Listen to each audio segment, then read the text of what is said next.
Subscribe to our YouTube channel and press the bell icon for the latest updates. How to view the list of subscribed channels on YouTube. At first, open your favorite browser. Go to youtube.com.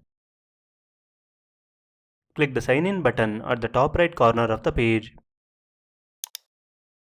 Enter your email address and click next. Now enter your password and click next. You're logged into your YouTube account. In the left sidebar, you can find a section called Subscriptions. Under this section, you can find all the channels that you recently subscribed. Click on Show More to view the complete list.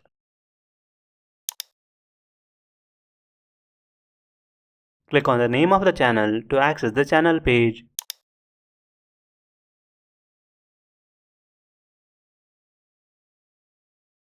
Another way to view your subscription list is by going to your channel URL. Click on the profile picture at the top right corner of the page.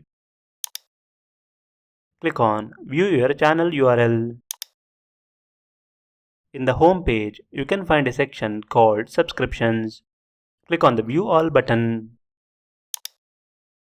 Here, you can find all the channels you are subscribed to. This is how you can view the list of subscribed channels on YouTube. Thank you for watching.